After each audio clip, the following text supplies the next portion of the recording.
Celsius is down more than 50% over the last 12 months and currently trades at its 52-week low. So is it a great opportunity to buy this company for some very large gains over the long term? We're going to discuss that in today's episode. Now, the first thing that we do want to cover is why this company continues to plummet week on week, and over the last few days we have in fact seen a continuation of this drop. Now, one of the first things that we have to discuss is that PepsiCo, their largest distributor, have said that their orders are going to be lower by around 100 to 120 million, and that is in comparison to the same quarter from last year. Now, one thing to note for those that don't know, sales to PepsiCo actually make up around 59% of the total revenue of Celsius Holdings. But something to bear in mind with this company, with these numbers that are being discussed, it isn't an issue with regards to the market of Celsius and the sales, but something in terms of the inventory management of PepsiCo. What we can actually see here, the company's actual sales at their stores, so again ignoring PepsiCo, have continued to grow 10% in the more recent quarter. And one thing that we want to discuss in today's episode is that is a much faster rate than the energy sector as a whole, as we can see 10 times in fact, which has meant that Celsius market share has increased by 1% over the last 12 months. Now, we're going to take a look at their latest investor presentation, which actually details that this company is the third largest in the US, and other things as well in this episode. For example, we're going to talk now about their metrics, and as always, we will get into the valuation of this company. Now, in terms of the free cash flow per share for companies, we always want to see consistent increases over the longer term. We note pretty much a very minimal, or in fact negative, from 2014 to 2021. They turned positive in 2022, and we can see that trend continued into the next year, and in fact more than double anticipated over the next 12 months to around 89 cents. So it has started to move the right way after many years of negative free cash flow. And as we mentioned, this is a company that continues to accelerate their top line at a very rapid rate. In fact, double digit every single year. Last 3 years have been triple digits, but as we can see, the market has reduced the valuation of what they believe to be the fair price, given that we can see just over the trailing 12 months revenue down to around 56%. And a question we need to ask ourselves within today's episode is, do we believe that this will continue to drop? And that is one of the reasons why we have seen the market overall fearing a little bit, and why we get that reduction in share price over the last year, which has also dropped their forward P estimate for this company. Now, in terms of total sales, we do note it has gone from around 10 million in 2014 to around 1.32 billion in 2023. So some very rapid increases over the period. And we will also point out they would have diluted your position as a shareholder over the last 10 years. 61.2 million in 2014, 237 in 2023. But as we will show you shortly in the episode, you probably wouldn't care if you are a shareholder, given the share price has increased rapidly just over the last 10 years. One of my most favored metrics is the ROIC. Now, we like to look at this, 10% or more is what we want. That does give us faith that management are able to effectively allocate their capital. And what we can see, in fact, 24% in 2023, pretty much for the majority of the last 10 years, it has been negative, which does show us that they haven't turned a profit, as we will in fact corroborate when we do look at the income statement. But nice to note, over the last year looking very high, as well as on a trailing 12 month of 27%. Although one thing we ideally want to see in companies we invest in is consistency in some very high quality metrics over the longer term. Now, operating margin, as we can clearly see as well, they didn't turn a profit for a majority of the last 10 years, given this is negative. Nice to see positive in 2023 and on the trailing 12 month at 22%. Free cash flow margin as well, looking very good over the last 2 years, as well as the trailing 12 month. But some people may not find these companies within their interest, just given that it has been just a recent turn of events where we do see some very good numbers to some of these very, very key metrics. Now, net debt to EBITDA, referring to the earnings before the interest, tax, depreciation, amortization, this correlates to the balance sheet strength, and these numbers that we see here are the number of years it would take the company to pay off all of their debt net of cash on hand. very strong ultimately from 2019 and over the next 12 months. It won't even take this company one day to pay off all of their debt net of cash on hand. So as we will shortly show you, a very strong balance sheet. Now, as we mentioned, down 50% over the last 12 months. Over the last 10 years, even after the drop, if you are still a shareholder, you would be up more than 18,800%. So that is a very, very good performance. But as always, it doesn't mean that is how they will perform in the future, as past performance is not an indicator of the future performance. Now, as we mentioned, 52-week low currently trading. Forward P sitting at 37. Now, that is very high, you could argue. However, do bear in mind it was sitting around 100 not too long ago, and we will cover how that will reduce if they are able to continue to increase the EPS over the next year. We also point out we get a double buy rating from Seeking Alpha and Wall Street, although we do see a fairly rare strong sell from Quant. Now, in terms of looking at their latest investor presentation, this is from the recent quarter, in fact Q2, which was released August the 6th. First thing that we want to note from the first slide is that they are the number 3 energy drink in the US, and they have some pretty good margins. Now, 48% gross margin, we will compare that to the industry, but that does look to be positive, especially as we will show it has been growing over the longer term. And we also note something that maybe isn't talked about a lot with this company, the international expansion that they have done over the last few years. 6, in fact, countries have just been added in 2024. And as we can see here, they have contributed to 47% of all energy drink growth year on year. So very, very strong. They continue to grow at quite a rapid rate, but a lot of anxious feelings by the market, by investors about whether or not this is sustained, especially after we saw Pepsi have reduced those inventory levels. Now, when we move forward in terms of looking at the growth, not only does the energy market grow very nicely over the last few years, but what we do note is in fact the orange percentage of this total growth does depict Celsius, and that is looking very strong, especially over the last 3 years. In fact, 2022, we're talking about 50%, 2023, we're talking about 2/3, and in fact, in 2024, a large chunk of the growth in this industry has come from this company. So very positive, something you ultimately do want to see from a company that is valued at a very high growth. So that is always a positive sign. And then we can also see here, in fact, just an overview of the market, which is growing. Celsius does incorporate quite a large percentage year on year. Then we just want to show you the global expansion that has been happening in 2024. In fact, some of the new ones, as we can see here, New Zealand sales expected in the second half of 2024, as well as France. So these are countries that are continuing to increase their top line. So therefore, we will see that continuation of the growth. However, whether or not they can continue the massive growth they have seen over the last few years,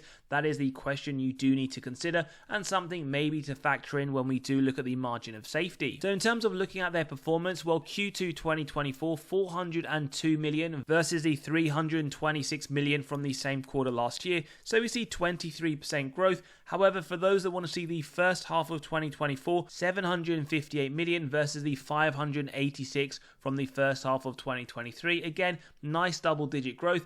And what I always like to keep an eye on is the margins. Are they increasing? That is one sign of a high-quality company, not just continuation increase to the revenue, but also increasing their margins. And we do note here it has increased from 48.8% to 52% in this more recent quarter. We can also see it did increase to 51.6% for the full first half year versus the 2023 full first half year of 46.6%. So very good news in terms of both the top line revenue as well as the gross margin. The same to be said for the bottom line, 55% increase from the same quarter last year and 70% increase from the first half 23 to 24. And we also noticed growth on the earnings per share, 65% as well as 77%. So the growth is still there that we can see from the more recent numbers. We also want to show you they are the third largest energy drink. They are second to Monster, with first place coming in at Red Bull. And we do see the year-to-date change where they have taken some of that market share from Monster. Whether or not you believe ultimately in the longer term they can move into second place,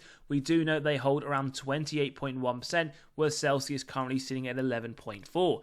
Now, finally, what we want to highlight here is the international sales. No surprises, continue to increase, especially as they are moving into more markets. As we mentioned, New Zealand as well as France, and we do believe this will be a very strong growth driver for them over the next year as they do continue to increase their top line as well as other metrics at the double-digit rate. Now, we also want to point out we have released our latest weekly article. If you want access to this or any others, you can click on the pinned comment below where you will get instant access. And we have also released 25 undervalued stocks for the month of September where we run through each one in detail as well as discussing those that sit within our own portfolio, so do go ahead and check that out. Moving back then to essentially the top line as well as the bottom line, their revenue numbers, as we already talked about, has seen some tremendous growth over the last 10 years. As we already discussed, 15 million in 2014 to 1.3 billion in 2023.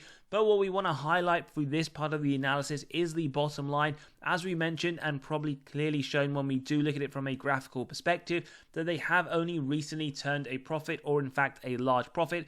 Out of the last 10 years, we do know 4 of them have been a net profit, 227 million in 2023. When we do look back at 2014, it was sitting at a 2 million loss. So something to consider whether or not you believe they can sustain this. Ultimately, we do believe with the growth of the top line, they will be able to further propel their bottom line net income. But again, something just to consider. But one reason why we do like this company quite a lot is when we do come and take a quick look at their balance sheet. Now, ultimately, this part of the analysis is a quick health check, which is why we do a cash versus total debt comparison. They had 0.3 million of cash in 2014. Now they sit on around 900 million from that latest quarterly report. And when we do compare it to their total debt numerically and directionally, what we can in fact see is that it has gone from around 11 million in 2014 to around 1.8 million in that latest quarterly report. So ultimately, they have very, very minimal debt levels and a fairly substantial cash position in comparison. So that is always a good sign. Great to have companies that you're investing in that have very good balance sheets. Then we want to run through how they performed in their latest earnings as well as future expectations. Now, out of the last 4 quarters, they have beaten 3 of 4, so 75% track record. Quarter 4, they did miss, although marginally by 1%. And we do want to highlight over the next quarter, they are anticipating 55% decrease to the EPS year on year, although the subsequent 3, they are anticipating an increase, although fairly marginal. Now, if they do hit the earnings per share estimate for December 25, so the end of next year, that forward P will come down to around 29.28, maybe something that you believe is a little bit more justifiable for the company based on their future projections. Now, we're going to take a look at some gradings and the underlying metrics. The first one being the valuation. Now, they get a D-. What we can take a look here is, in fact, the P gap basis forward looking of 38.16 is higher than the sector median, on average around 20.20, and we do know therefore right now if you are buying this company you are paying an 89% premium in relation to the sector as a whole. However, that is pretty much the case whichever metric you use in terms of valuation. They do have a very low score, D to F, and ultimately it will depend on whether or not you believe Celsius does deserve that premium unjustified against the overall market. Now, when we take a look at their growth, they get an A-, so if we can start to see some warrant for that. Year-on-year growth, 56.5%, with the sector very low at 2.45. Revenue growth as well, 38.34%. When we do compare it to the sector as a whole at 3.28, we can start to see why this does justify a premium. Whether or not you believe the premium in today's episode is right, that is something again to consider. We then move on to the profitability, which is the final grading for today, where they do get an A-. In terms of the margins, 50.5%, that is a lot better than the sector at 35.8%, and the bottom line is also very healthy, 19.6% versus the sector median of 4.4%. However, when we do look at the cash from operations, it does lack in comparison, 270 versus 755. Now, quick conclusion for this part of the analysis, we do get a double buy rating with that strong sell from quant.